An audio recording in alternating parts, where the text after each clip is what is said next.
Assalamualaikum warahmatullahi wabarakatuh. Salam sejahtera untuk kita semua. Bagaimana kabarnya pada pertemuan kali ini? Mudah-mudahan masih semangat dalam menuntut ilmu dan dalam mengikuti proses pembelajaran meskipun masih dalam proses belajar dari rumah. Baiklah, pada pertemuan kali ini kita akan membahas tentang menelaah struktur dan kaidah kebahasaan teks eksposisi. Pada pertemuan sebelumnya kita sudah membahas tentang apa itu pengertian dari teks eksposisi, jenis-jenis teks eksposisi, dan bagaimana meringkas dan menyimpulkan teks eksposisi. Kita sudah tahu langkah-langkahnya, bagaimana meringkas, bagaimana menyimpulkan dari teks eksposisi itu sendiri. Nah, pada pertemuan kali ini kita akan membahas tentang menelaah struktur dan kaidah kebahasaan teks eksposisi. Nah, harapan kita tentu setelah mempelajari struktur dan kaidah kebahasaan teks eksposisi ini, kita mampu mengidentifikasi struktur, unsur kebahasaan, dan aspek lisan teks eksposisi yang diperdengarkan atau yang kita baca. Teks eksposisi tentu memiliki struktur dan kaidah kebahasaan tertentu, di mana pembahasan atau pemahaman kita tentang struktur dan kaidah kebahasaan dari teks eksposisi ini tentu sangat penting, karena dengan pemahaman yang baik tentang struktur dan kaidah kebahasaan dari teks eksposisi ini, kita bisa membedakan teks eksposisi dengan jenis-jenis teks yang lain. Tentu berbeda kaidah kebahasaannya dengan teks berita, teks puisi, teks iklan, slogan, dan poster. Semua jenis teks itu memiliki struktur dan kaidah kebahasaan yang berbeda-beda, sehingga membedakan antara jenis teks yang satu dengan teks yang lainnya. Baiklah, kita akan bahas tentang struktur teks eksposisi. Jika kita sudah membaca tentang teks eksposisi, yaitu salah satu teks eksposisi tentang nasib hutan kita yang semakin suram, di sana bisa kita perhatikan struktur dari teks eksposisi. Yang pertama, teks eksposisi berstruktur itu tesis atau memiliki bagian-bagian, yaitu yang pertama itu tesis. Tesis itu adalah pengenalan isu, masalah, ataupun pandangan penulis secara umum tentang topik yang akan dibahas.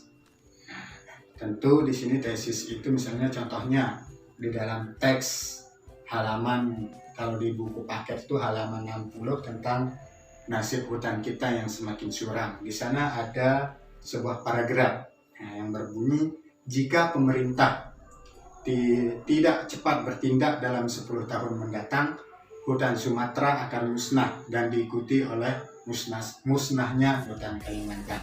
Nah, bagian itu disebut tesis karena mengenalkan permasalahan utama yang kemungkinan musnahnya hutan. Nah, itu tesis itu sendiri adalah berupa pengenalan isu atau masalah ataupun pandangan penulis secara umum tentang topik yang akan dibahas. Bagian yang kedua yaitu disebut rangkaian argumen.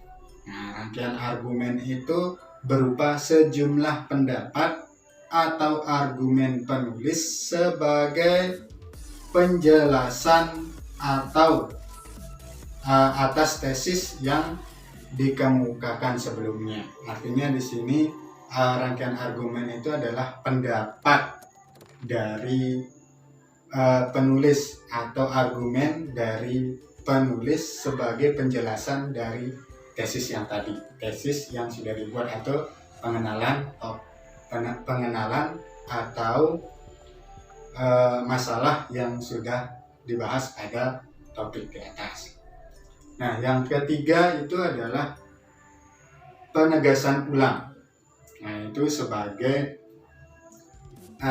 perumusan kembali secara ringkas. Bagian ini sering pula disebut penutup atau kesimpulan.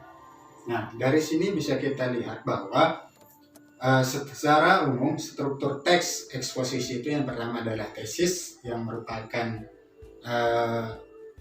pengenalan isu atau masalah.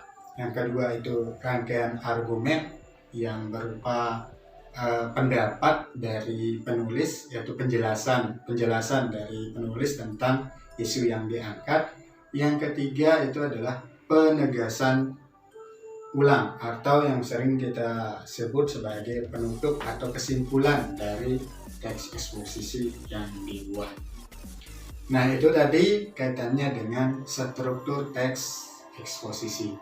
Selanjutnya kita akan bahas kaidah kebahasaan dari teks eksposisi, di mana kita sudah memperhatikan tentang struktur dari teks eksposisi itu tentu memiliki kaidah-kaidah kebahasaan yang menjadi perbedaan antara teks eksposisi dengan teks yang lain. Nah, di sini bisa kita lihat teks eksposisi memiliki kaidah kebahasaan yang khusus, yaitu yang pertama menggunakan kata-kata teknis. Nah, kata-kata teknis ini itu berkaitan dengan topik yang dibahas. Contohnya hutan lindung, rawa gambut, sekitar kehutanan, dan lain sebagainya.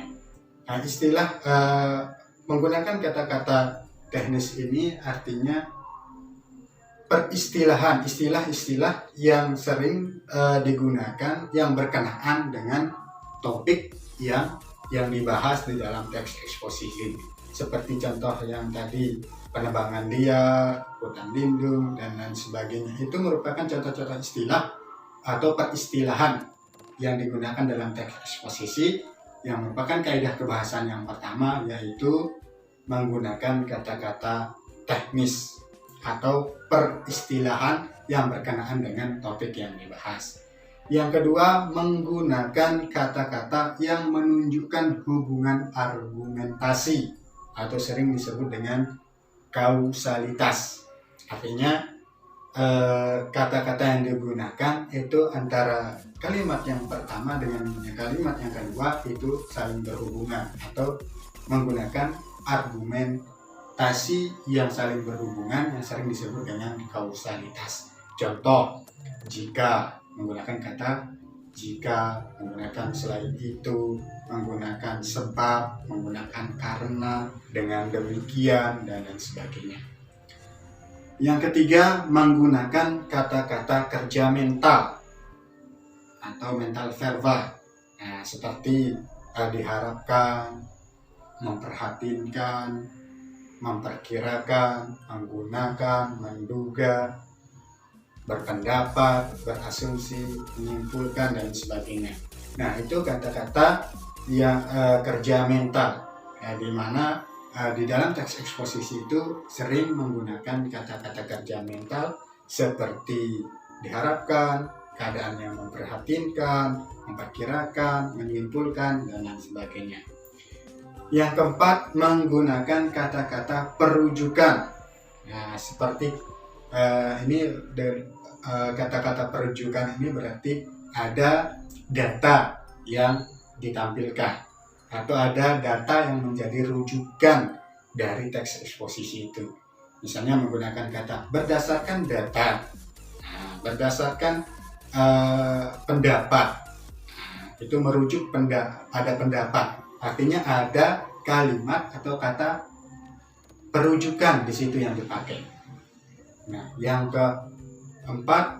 kelima, menggunakan kata-kata persuasif seperti hendaklah, sebaiknya, diharapkan, perlu, harus, selain itu, dan lain sebagainya.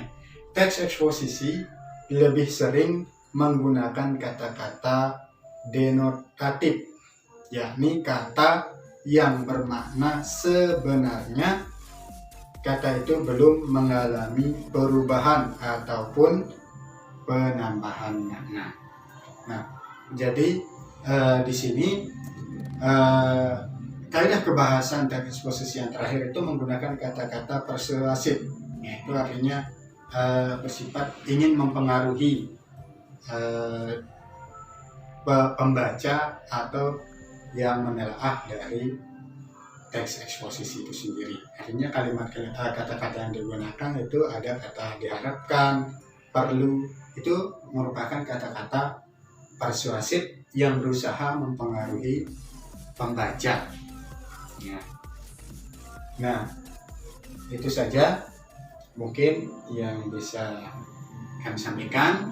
Mudah-mudahan bermanfaat. Dan sebelumnya dapat kita simpulkan bahwa struktur teks eksposisi itu ada 3, yaitu ada tesis, ada rangkaian argumen, ada penegasan ulang.